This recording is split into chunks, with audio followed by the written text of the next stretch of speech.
설교자에게 있어서는 이 말씀을 여러분들이 잘 이해하고 깨닫도록 전달하는 의무가 있는데, 어떤 본문에서는 참 이것이 쉽게 풀리기도 하고 어떤 본문에서는 참 어렵게 고전을 하기도 합니다. 아마 오늘 우리가 읽은 이 본문요, 마음이 청결한 자는 복이 있나니 저희가 하나님을 볼 것이며, 설교자에게 있어서는 굉장히 어려운 본문입니다. 저 자신이 이해를 못해서 어렵다기보다는 어떻게 하면 우리 성도들이 이 말씀을 지금 하나님이 자신에게 주시는 살아있는 음성으로 받을 수 있도록 바로 전달할까 하는 것이 결코 쉬운 일이 아니라는 것을 제가 한 주간 동안 내내 씨름하면서 느꼈습니다. 그래서 참 제가 고심을 많이 하고 기도도 하고 그랬는데요, 결국 오늘 제가 설교를 하지 않을 수가 없어서 합니다만은 반드시 죽을 쓸 것입니다. 그러니까 이렇게 죽을 쓰는 설교를 통해서도 성령께서 여러분 각자 마음에 이 말씀의 의미가 이것이고 이 말씀은 바로 나를 위해서 주시는 하나님의 음성이구나 할 수 있도록 성령께서 여러분 하나하나를 도와주시기를 바랍니다. 예. 사람은 세상을 살 때 무언가 보면서 삽니다. 그 대상이 물질적인 것일 수도 있고 정신적인 것일 수도 있습니다. 사업을 하시는 분들은 눈을 감으나 뜨나 돈을 보고 뜁니다. 예술을 하는 사람들은 어떤 경지의 미를 추구하는 데서 눈을 떼지 못하는 것이 대부분입니다. 그리고 정치하는 분들은 권력과 명예를 항상 눈앞에 두고 삽니다. 사랑에 빠진 사람은 사랑 외에는 눈에 들어오는 것이 아무것도 없습니다. 이렇게 사람들은 무언가 보면서 한 생을 살게 되어 있는데, 어떤 의미에서는 그 사람이 무엇을 평생 보면서 뛰느냐를 우리가 놓고 평가할 때 그 사람의 질을 우리가 알아볼 수 있다고 해도 과언이 아닙니다. 그러면 예수 믿는 사람은 어떤가? 예수 믿는 사람도 대동소이합니다. 우리가 이 세상에서 똑같이 불신자들과 함께 사회생활을 해야 되지 않습니까? 예수 믿고 믿음 좋다고 해서 세상 사람들이 하는 것을 우리가 하지 않고 사는 법은 없지 않아요? 그러니까 우리 역시 뭔가 각자 성취하려고 하는 목표를 앞에 놓고 그것을 쳐다보면서 뛰는 삶을 살아야 합니다. 구약의 야곱이라고 하는 위대한 족장을 여러분이 아시죠? 야곱이 20년 동안 처가에 얹혀서 살았습니다. 그 마음은 항상 꿈이 있어요. 어떻게 하면 내 기반 좀 닦아가지고 독립할까? 이게 그 사람의 평생 잊어버릴 수 없는 꿈이었어요. 그러니 20년 동안 야곱은 무엇을 쳐다보고 살았느냐? 아롱진 양, 얼룩달룩한 염소, 까만 소, 하여튼 흰 거 빼놓고는 알룩달룩하고 검고 점 있고 하여튼 뭔가 좀 섞여있는, 점이 섞여있는 짐승만 20년 동안 쳐다보고 살았어요. 왜냐하면 그것은 자기 것이 되니까. 하얀 것은 다 삼손 것이지만 그런 얼룩진 것은 전부 자기 것이 되도록 계약이 되어 있으니까 눈에 보이는 게 전부 얼룩달룩한 것밖에 없었어요. 그것만 쳐다보고 평생을 살았어요. 그래서 나중에는 한 살림 톡톡히 차려가지고 독립하는 것을 우리가 보지 않습니까? 하나님이 야곱의 그와 같은 태도를 나쁘다고 나무라지 않으셨어요. 우리 예수 믿는 사람도 마찬가지입니다. 교회 다닙네, 제자 훈련 받고 하나님의 뜻대로 삽니다 하면서 자기가 하는 일은 적당히 내버려두고 날마다 무릎 꿇고 기도하는 것 하나님이 별로 요구하지 않으실 거예요.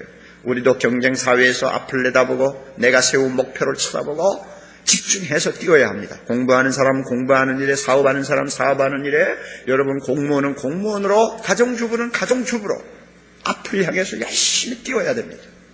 단지 하나님이 요구하는 것이 있습니다. 아무리 자기가 세운 목표를 바라보고 뛸지라도 그 목표, 그 원하는 것을 하나님보다는 더 사랑하지 말라. 하나님께서 그걸 요구하십니다.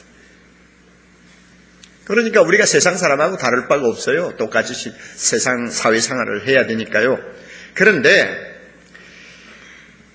세상 사람에 비해서 정말 우리 예수 믿는 사람에게 다른 것이 하나 있습니다.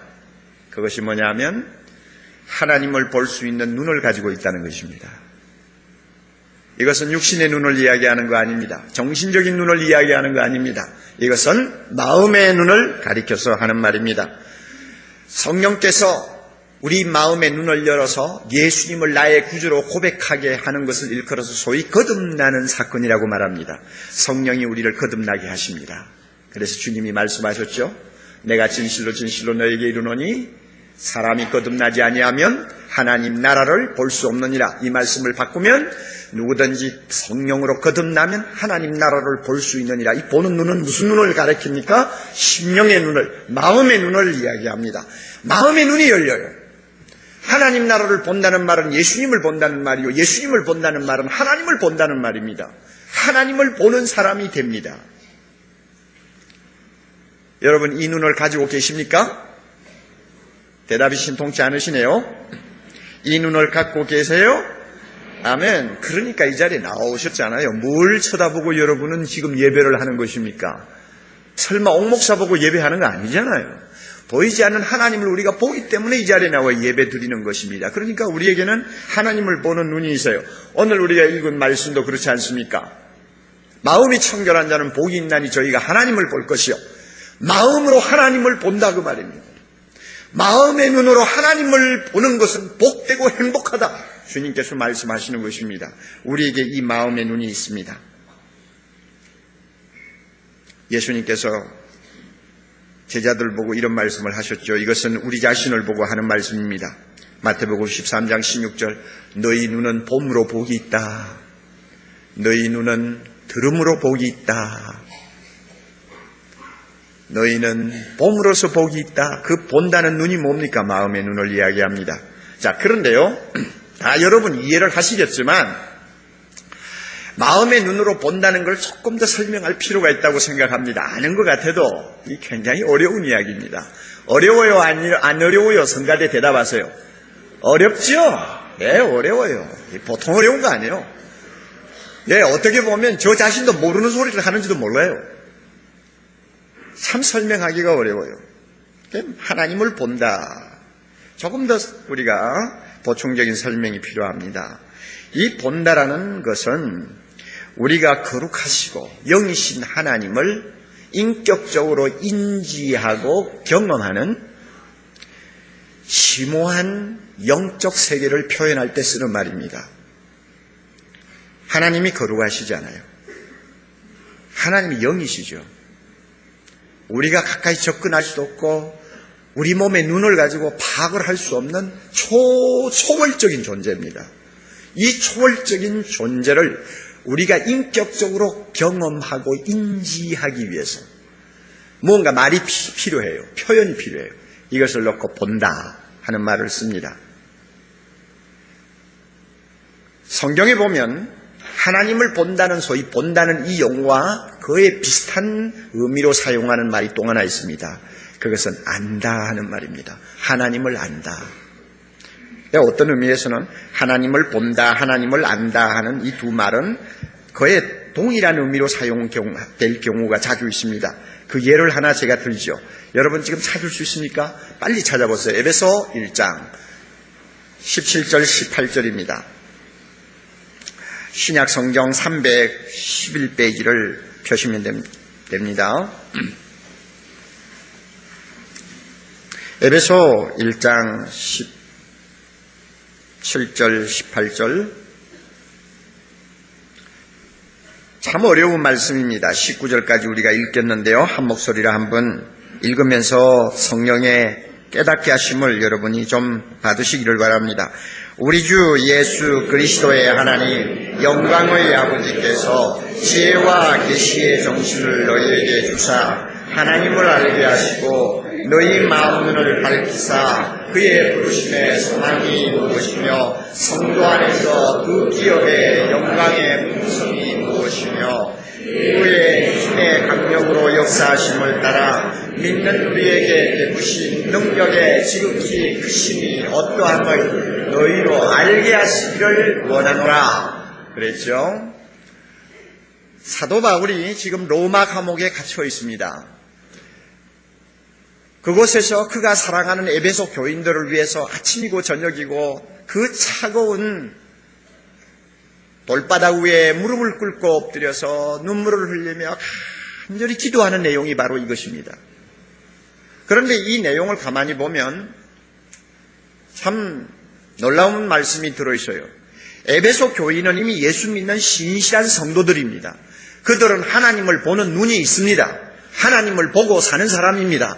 그럼에도 불구하고 바울은 뭐라고 기도하느냐? 하나님이여, 계시와 지혜의 성령을 에베소 교인들에게 허락하셔서 마음의 눈을 열어주시고 하나님을 알게 해주시옵소서. 우리에게 구원을 주신 예수님을 알게 해주시옵소서. 우리에게 능력을 주시는 성령을 더 알게 해주시옵소서 하고 간절히 기도하고 있습니다. 그런데요, 재밌는 말은 뭐냐면 마음의 눈을 밝혀서 보게 해달라는 말이 정상입니까? 알게 해달라는 말이 정상입니까? 눈을 열어서 보게 해달라고 해야 그 말이 앞뒤가 통하지 않아요. 그럼에도 불구하고 보게 해달라고 하지 않고 뭐라고 해요? 더 알게 해달라고 그러잖아요. 이것은 뭘 의미하느냐? 마음의 눈으로 본다는 말이나 안다는 말이나 별 차이를 두지 않는다는 이야기입니다. 그러므로 여러분, 본다 하는 것을 이상하게 생각지 마세요. 우리의 마음으로 하나님을 깊이 인지하고 경험하면 벌써 보는 거예요. 또 우리가 마음의 눈으로 하나님을 가득히 볼 수만 있다면 우리는 그분을 아는 거예요. 예. 여기서 바울이 알게 해달라고 이렇게 말씀을 하는데, 이 알게 하다 하는 말은 에피그노세이하라고 하는 헬라어 말인데 굉장히 이거는 복잡한 말입니다. 어떤 면은 차원이 깊은 말입니다. 빈자리가 없도록 하나님을 아는 것으로 가득하게 채워달라는 것입니다. 빈자리가 없도록 하나님을 가득하게 알 수 있도록 해달라. 자, 이 정도면 뭐 본다고 하나 안다고 하나 차이가 없다는 걸 우리가 금방 깨달을 수가 있습니다. 이렇게 놓고 볼 때 우리가 하나님을 알면 알수록 마음의 눈은 더 밝아집니다. 하나님을 더 가까이 보게 됩니다. 모르면 모르는 것만큼 하나님은 희미하게 보이고 작아 보입니다. 성경 말씀을 깊이 깨닫고 하나님의 말씀을 마음에 가득히 담고 있는 사람은 벌써 하나님을 아는 상당한 영적 지식을 갖고 있어요. 그 사람은 모르는 사람에 비해서 훨씬 더 하나님을 가까이 보고 크게 봅니다. 사실이요. 그러므로 아는 것과 보는 것은 떼놓을 수 없는 관계입니다. 이런 이유 때문에 예수를 잘 믿는 에베소 교인을 위해서 더 알게 해달라고 기도하는 것입니다. 하나님을 더 알게 해달라고 간절히 기도하고 있는 것입니다. 여러분, 우리에게 이 기도가 얼마나 필요한지요. 날마다 이 기도가 얼마나 우리에게 필요한지요.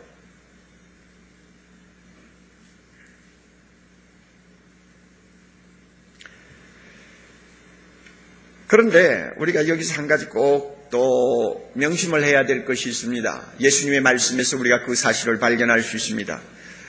하나님을 아는 것만으로 만족하지 않아요. 하나님을 보려면 또 하나 아주 필요한 요건이 있습니다. 마음이 청결한 자는 복이 있나니 저희가 하나님을 볼 것이요. 마음이 청결해야 된다고 주님은 말씀합니다. 마음이 청결해야 된대요. 청결하다는 말,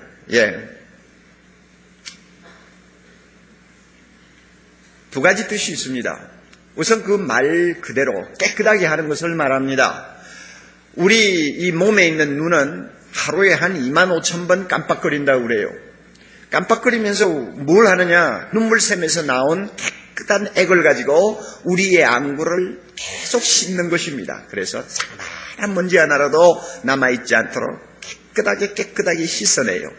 그렇기 때문에 우리가 밝게 만물도 보고 사람도 보고 글도 보고 하는 것입니다. 청결이라고 하는 말은 뭐냐? 우리 눈을 이처럼 닦는다는 말입니다. 깨끗하게 한다는 말입니다. 여러분, 우리는 경험적으로 잘 알고 있지 않습니까? 죄는 마음을 자주 더럽게 한다는 사실요. 여러분, 남을 미워해 보세요. 마음이 침침해지고 그렇게 되면 하나님이 점점 흐릿하게 보입니다. 한번 미워해 보세요. 직무를 가지고 한번 여러분 다른 사람을 대해 보세요. 마음이 달라져요. 용서하지 못하는 마음 가지고 계속 여러분 마음에 미움의 불길이 타오르면요, 그 마음의 눈은 어두워집니다. 누가 안 보입니까? 하나님이 안 보여요. 음욕을 품어보세요. 지나가는 여자, 잘생긴 여자 볼 때마다 뭔가 이상한 생각하면서 마음의 흥분을 한번 해보세요. 벌써 그것은 마음이 더러워지는 것이거든요. 누가 안 보여요? 하나님이 안 보여요. 안 보입니다. 아무리 하나님을 알고 있어도요, 더러워지면 안 보여요. 아무리 우리가 눈을 갖고 있어도 눈이 뭔가 덮이면 아무것도 안 보여요. 거짓말을 함부로 해보세요. 하나님을 옆에 두고도 못 봅니다. 마음이 더러워졌기 때문에 그래요. 프랑수와 모리악이라고 하는 문학가는 노벨 문학상을 받은 유명한 사람입니다만 우리가 오래된 사람으로 기억합니다. 그는 평소에 몸속에서 독사처럼 꿈틀거리는 소위 뭐라고 할까, 욕정, 이 성적인 욕정 때문에 굉장히 고통을 당하고 사는 사람이라고 합니다. 사람들이 참 그런 것에서 좀 자유할 수 있도록 태어나는 사람이 있는가 하면은 참 불행하게도 너무너무 강한 욕정을 가지고 태어나는 사람들이 있어요. 아마 모리악이 그런 사람이 아니었나 생각합니다. 그런데 그가 문학적인 재질이 있었기 때문에 자기 내면에서 일어나는 이런 욕정과의 싸움을 작품화시키는 데 성공한 사람입니다. 그 사람이 마태복음 5장 8절 오늘 우리가 읽은 이 본문 말씀을 가지고 이런 이야기를 했습니다. 마음의 불결함은 하나님으로부터 멀어지게 합니다. 옳은 말이죠. 영적 세계에도 물리적 세계처럼 따라야 하는 법칙이 하나 있습니다. 그것은 무엇인가 하면은 더 높은 사랑, 그 어떤 것보다 뛰어난 하나님의 사랑을 소유하는 대로 나아가려면 정결함은 그 필수 요건이라는 것입니다. 쉽게 말을 바꾸면 마음이 깨끗해야 하나님 앞에 나가고 사랑이 하나님을 볼 수 있다는 말입니다. 마음이 더러워지면 더러워질수록 하나님은 멀어진다는 이야기입니다. 자기 경험을 통해서 그것은 분명히 이야기하는 것입니다. 그러므로 우리는 마음을 깨끗하게 해야 합니다. 죄를 받아들이지 말아야 됩니다. 청결함의 두 번째 의미가 또 하나 있습니다.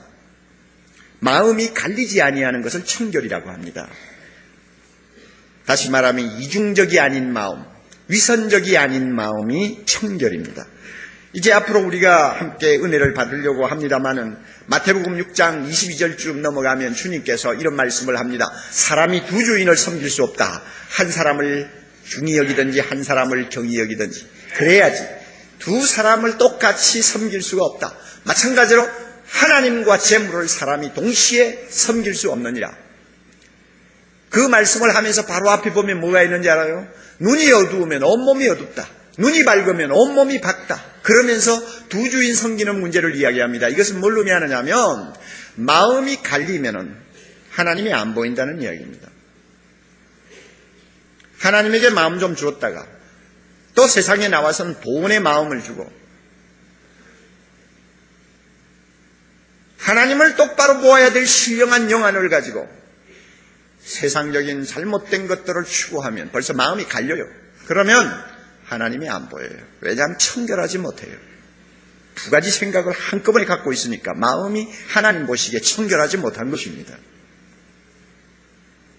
우리가 눈을 감으나 뜨나 하나님 보면서 살기를 원합니까? 청결해야 돼요. 깨끗이 해야 되고 마음을 갈라놓으면 안 됩니다. 오늘 우리 각자에게 스스로 물어봅시다. 성령께서 사랑하는 형제들의 영혼을 향하여 이렇게 물으시기를 바랍니다. 너는 하나님을 보고자 하는 거룩한 열망이 있느냐?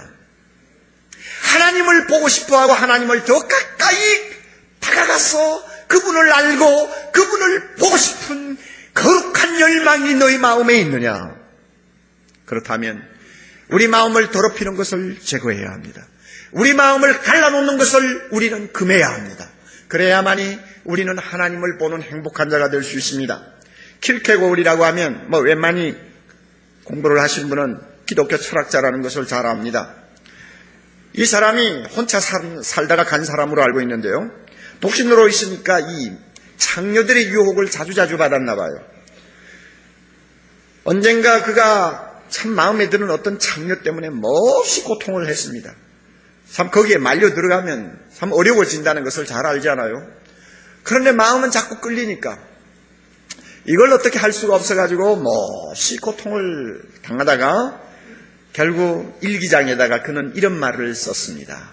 이런 말을 써놨어요. 마음의 깨끗함, 진정한 마음의 깨끗함은 오직 한 가지 목적에 몰두하는 데 있습니다. 하나님께 속한 거룩한 목적에 내가 몰두할 때에 나는 내 마음이 깨끗해지는 것을 느낍니다. 하나님을 보고자 하는 큰 열망, 거룩하신 하나님 앞으로 나가고자 하는 거룩한 열망으로 가슴이 불탈 때는 내 마음이 더러워질 틈이 없다는 것이죠. 그러므로 두 가지가 상승작용을 일으킵니다. 내 마음을 깨끗하게 하면 하나님을 볼 수 있습니다. 또 하나님을 보고자 하는 열망이 불타면 내 마음은 깨끗해집니다. 이 둘이 상승작용을 일으켜요. 그러므로 결론은 간단해요. 마음이 청결한 자가 하나님을 볼 수 있는 것입니다. 야고보가 야고보 4장 8절에 이렇게 말씀했습니다. 하나님을 가까이 하라. 이 말은 하나님을 가까이 가서 보라. 자, 그렇게 하기 위해서는 죄인들아 너희 손을 깨끗이 하라. 두 마음을 가진 자들아 너희 마음을 성결케 하라. 이렇게 말씀하셨는데 이것은 어디까지나 우리가 하나님을 보기를 원할 때는 꼭 기억해야 될 중요한 사실입니다. 예수님께서는 이렇게 마음을 청결케 해서 하나님을 보는 자는 굉장히 복이 있다고 말씀합니다. 마음이 청결한 자는 복이 있다. 왜냐하면 하나님을 볼 것이니까. 또 말을 바꾸면 마음이 청결해서 하나님을 보는 사람은 정말 행복한 사람이다. 이 세상에서 하나님을 보고 사는 사람만큼 행복한 자가 어디 있느냐 하는 이야기입니다. 우리 모두가 그런 사람이 되어야 합니다. 여러분 한번 생각해 보세요. 눈을 감으나 뜨나 하나님만 눈앞에 가득히 찬 사람, 그 마음을 하나님이 가득히 채우고 있는 사람, 하나님을 바라보고 하나님으로 가득한 사람. 여러분 세상에 이만큼 만족하고 살만한 사람이 어디 있을까요? 천지 만물을 창조하신 여호와 하나님이 내 마음에 가득해요. 인간의 생사화복을 다 좌우하시는 하나님을 빠지고 나지고 보면서 살아요. 죽은 자도 살리시고 없는 것 가운데 있게 하시는 전능하신 하나님이 항상 내 눈앞에 계세요. 그 하나님의 존전의식을 가지고 우리가 매일을 사는 사람이라고 한번 생각해 보세요. 그 사람을 두렵게 할 것이 천하에 어디 있습니까? 하나님이 보이는 사람을 누가 두렵게 만듭니까? 그 사람의 마음에 어떻게 불만이 쌓일 수 있습니까? 모든 것에 모든 것이 되시는 하나님이 그 눈을 가득히 채우고 있는데 무엇이 불만입니까? 그렇잖아요? 그 사람이 어떻게 좌절하고 앉아서 단식할 수 있겠습니까? 하나님 안에는 좌절이 없어요. 절망이 없어요. 그 하나님을 보면서 사는데 그 사람을 누가 끌어안혀서 단식하게 만들겠습니까? 그렇지 않아요. 그러니까 주님이 하나님을 보는 자 복이 있다, 행복하다 이렇게 말씀하는 것입니다. 우리 모두가 좀 이런 삶을 살았으면 좋겠습니다. 사랑하는 형제자매 여러분, 이거는 추상적인 이야기가 아니에요. 저는 솔직히 난 놓고 기억자도 제대로 모르시는 옛날 부모님들이 날마다 살아계신 하나님을 마음의 눈으로 보면서 그 하나님 때문에 세상적인 것은 갖추지 못한 것이 너무 많음에도 불구하고 항상 만족하고 감사하고 웃고 찬송하고 사는 것 전 너무 많이 봤어요. 추상적인 말이 아니에요. 그런데 우리가 하나님을 본다, 안다 할 때는 한 가지 알아둘 것이 있습니다. 하나님을 전부 볼 수 없습니다. 하나님을 전부 알지 못합니다. 하나님은 엄청나게 광대하신 분인데 우리가 그분을 어떻게 한꺼번에 다 알 수 있습니까? 하나님에게는 품성이 있습니다. 거룩하신 품성이 있고요, 사랑의 품성이 있고, 전지전능하신 품성이 있고, 무소부재하신 품성이 있습니다. 그리고 영이시기 때문에 어제나 영원토록, 어제나 오늘이나 영원토록 동일하신 품성이 있습니다. 이런 하나님의 초자연적인 품성을 우리가 다 한꺼번에 볼 수가 없어요. 모세가 하나님 앞에 기도했죠. 하나님 좀 보게 해주세요. 하나님 영광 좀 보게 해주세요 하고 떼를 쓰고 매달리니까 하나님이 모세를 사랑하셨잖아요. 그래, 내가 네 요구를 들어주마. 그러나 네 육신의 눈으로 나를 보면 너는 살지 못해. 그러나 내 요구를 들어주마 하고는 모세 앞을 지나면서 하나님이 손으로 모세를 잠깐 덮었다가 놓았는데 모세는 뭐만 봤죠? 하나님의 뭐만 봤어요? 등만 살짝 봤다고 했습니다. 참 재밌는 말이에요. 우리도 마찬가지입니다. 우리가 하나님을 알고 하나님을 본다고 말을 합니다마는 하나님의 등만 살짝 보는 것입니다. 품성 중에 하나를 우리는 경험하는 것입니다. 다시 말하면 내가 처한 형편에 따라서 나에게 정말 은혜되는 하나님의 일부분만을 우리는 알게 되고 보게 되고 경험하게 되는 것입니다. 예를 들까요? 아브라함은 하나님께서 참 기가 막힌 약속을 75세 될 때 받았습니다. 내가 너에게 아들을 주마. 그리고 너에게 주는 그 아들을 통해서 전 세계 사람들이 복을 받을 것이다. 그랬습니다. 나이가 75세예요.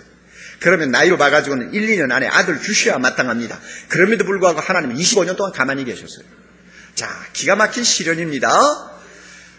자기도 몸이 늙어가고 아내도 몸이 늙어갑니다. 옛날이나 지금이나만 늙은 몸에 애를 낳을 수 있다는 것은 그것은 불가능한 일 아닙니까? 그런데 주신다고 해놓고는 하나님은 가만히 계시고 세월만 흘러요.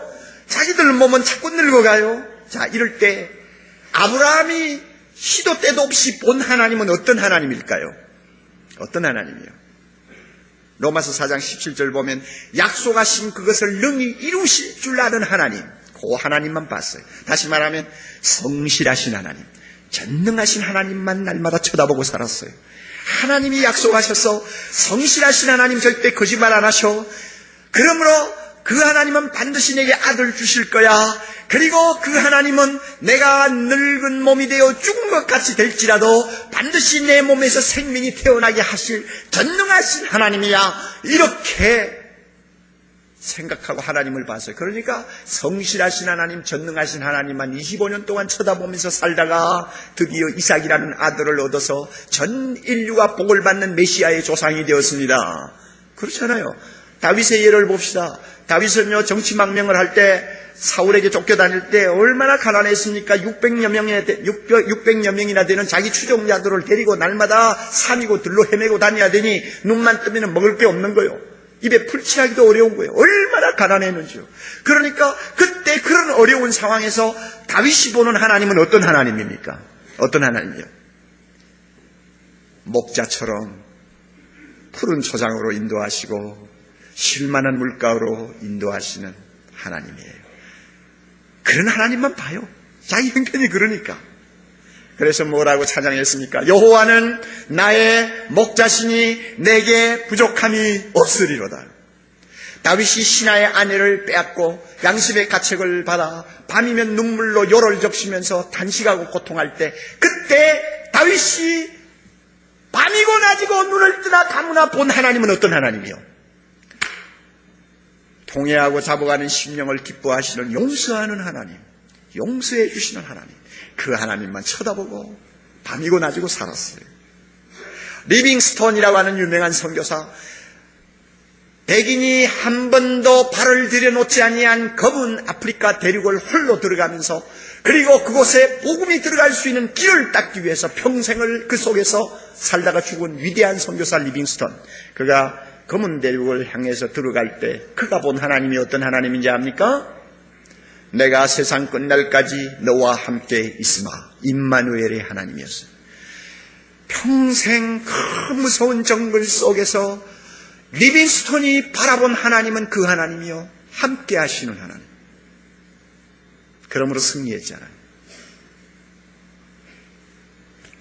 저와 같은 경우는 어떤 하나님을 날마다 보고 사는지 압니까?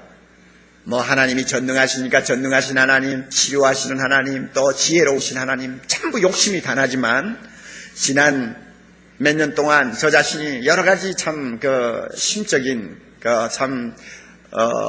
고통을 겪을 때가 많았어요. 자꾸 겁이 나요. 여러분이 겁이 나요. 여러분을 보면 겁이 나요. 이해를 하겠어요? 무슨 말인지? 제가 잘못하면은 여러분의 영혼이 병이 듭니다. 제가 잘못하면 여러분이 엉뚱한 길로 가요. 이것은 하나님의 교회입니다. 여러분을 볼 때마다 겁이 나고 저 자신의 연약함 때문에 자주 진통하는데, 그럴 때마다 제가 보는 하나님은 어떤 하나님이냐? 불쌍히 여기시는 하나님. 항상 기도할 때, 찬송할 때 제 눈에 나타나는 하나님은 불쌍히 여기시는 하나님. 그래서 잘못한 거 있어도 괜찮다 하고 등 두드려주는 하나님. 연약한 거 있어도 하나님께서 채워주시는, 불쌍히 여기셔서 채워주시는 하나님.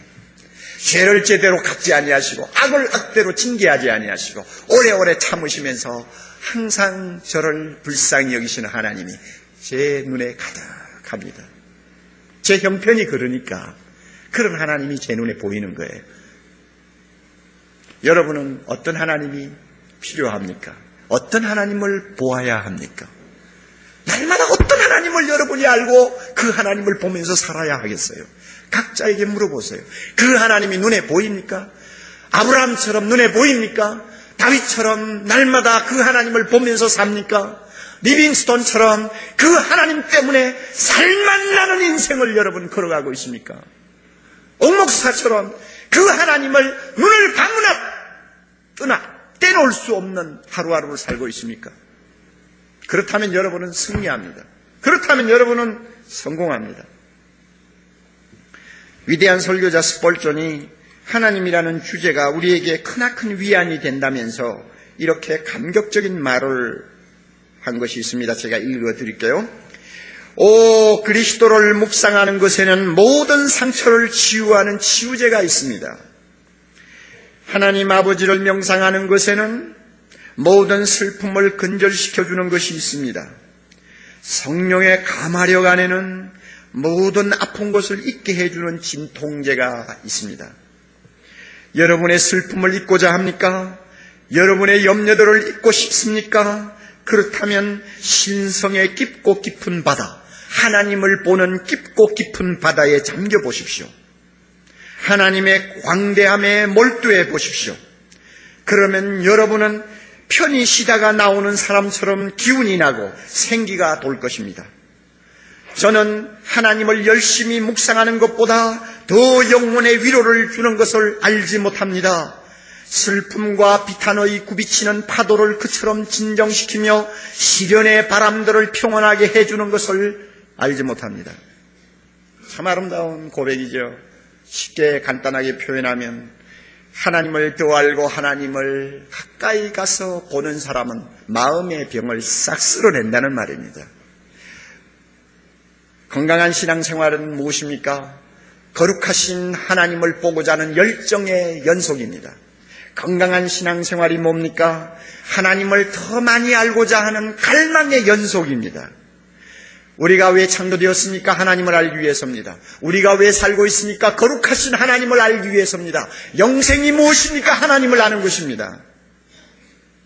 우리가 한 번뿐인 인생을 살만한 가치가 있는 무엇으로, 다시 말하면 땀 흘려서 가꾸어야 할 보람된 무엇으로 만들려면 거기에 부응하는 큰 목표가 있어야 합니다. 그 목표가 뭡니까? 하나님을 아는 것입니다. 내가 세상에서 성공해야 되는 이유도 하나님을 알기 위해서입니다. 이 세상에서 하나님을 더 잘 알고 날마다 하나님을 더 가까이 보는 것보다 더 높고 숭고하고 매력적인 목표가 없습니다. 그러므로 여러분, 우리가 겸허하게 우리 자신을 돌아봅시다. 왜 나는 날마다 비참해지는가?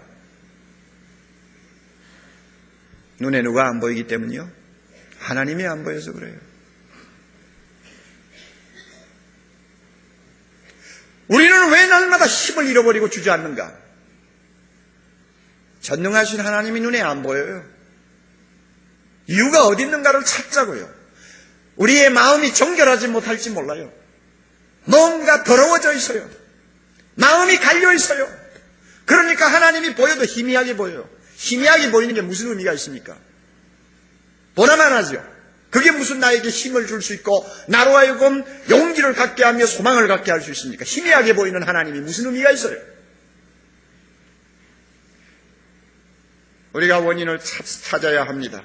내 가정이 왜 이 모양인가? 단식하지 말고 원인을 찾으세요. 부부 사이가 왜 이렇게 사나운가? 이유를 찾으세요. 내 자식이 왜 저 모양인가? 이유를 찾으세요. 하나님을 다 보고 살면 그런 일들이 일어나지를 않습니다. 거룩하신 하나님, 자비로우신 하나님, 영광 중에 계시는 하나님이 우리 마음을 가득 채우고 있는데 뭘 그렇게 세상 사람들이 고통을 당하는 문제들이 우리에게 그렇게 큰 영향을 주겠습니까? 생각해 보세요. 그러므로 여러분, 마음이 청결하여 하나님을 보는 자는 진정 행복한 사람입니다. 세상을 보지 마세요. 쏙습니다. 사람을 보지 마세요. 우리는 실망합니다. 오직 하나님만 보면서 살아야 합니다. 하나님을 더 가까이 보면서 살아야 합니다. 그것이 우리가 승리하는 비결이요, 밝게 사는 비결이요, 이 세상 사람 앞에 무언가 보여줄 수 있는 비결입니다. 범선이 한참 대서양 태평양을 누비던 시대에 선원이 되겠다고 배에 올라간 젊은이를 훈련시킬 때 자주자주 높은 돛대 위로 올려보낸다고 합니다. 10m, 20m 되는 돛대 위로 올라가서 돛을 감든지 망을 보면요, 그게 얼마나 정신이 없겠어요. 막 배가 흔들리면 바다가 온통 자기에게 쏟아지는 것처럼 느껴질 것이고, 막 현기증이 나고 잘못하면 떨어지는 것 같고 얼마나 힘들어요.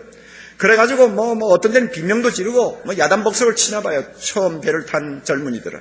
그럴 때마다 경험이 많은 선배 선원이 위를 향해서 이렇게 외친다고 합니다. 야! 바다를 보지 마! 물을 보지 마! 하늘을 봐! 하늘을 봐! 왜 아래를 보니 위를 봐! 이런데요. 그렇지 않아요? 위를 보고 하늘을 보면 아무리 배가 요동쳐도 두렵지 않아요? 어지럽지 않아요? 자꾸 물을 보고 자꾸 배를 보니까 정신이 없지. 믿음의 주여 온전케 하시는 예수님을 바라보고 그 하나님을 날마다 쳐다보는 사람, 세상이 요동쳐도요 절망하지 않습니다. 아멘. 문제는 하나님이 보이느냐 안 보이느냐, 하나님이 보여도 희미하게 보이느냐, 또록또록하게 보이느냐, 작게 보이느냐, 크게 보이느냐에 좌우되는 것입니다. 우리 예수님의 말씀은 거짓이 아니에요. 마음이 청결한 자는 복이 있다. 하나님을 볼 것이기 때문이다. 마음이 청결하여 하나님을 날마다 보고 사는 사람은 정말 행복한 사람이다. 그 사람을 세상이 어떻게 감당하겠느냐, 그 사람을 누가 이기겠느냐, 그 사람이 어떻게 좌절할 수 있겠느냐, 절망할 수 있겠느냐, 불평불만할 수 있겠느냐. 하나님 보고 사는 사람은 이 세상이 감당하지 못하는 강자가 된다는 것입니다. 우리 모두 이와 같은 사람 될 수 있기를 바랍니다. 이와 같은 은혜가 있기를 바랍니다. 다 같이 기도하십시다.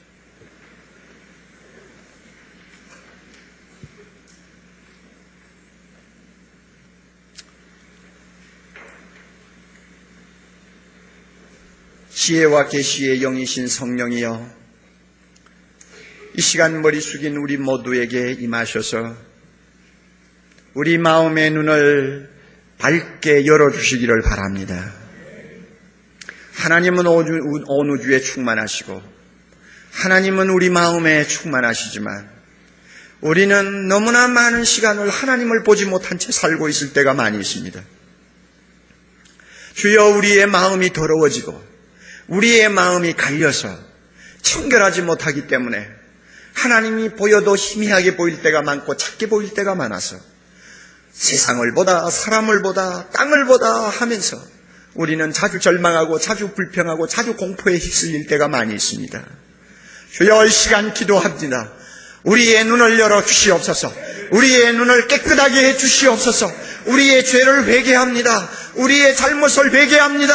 하나님, 우리의 눈을 가린 모든 것을 씻어주시고 하나님만 날마다 바라보면서 전진하는 우리 모두 되게 하옵소서. 마음이 청결한 자는 복이 있나니 저희가 하나님을 볼 것이요. 할렐루야. 하나님을 보는 자는 행복한 사람입니다. 세상을 이길 수 있습니다. 어떤 경우에도 우리는 승자가 될 수 있습니다. 이와 같은 은혜를 오늘 나온 거룩한 성도들에게 빠짐없이 허락하여 주시옵소서. 예수님 이름으로 간절히 기도하옵나이다. 아멘.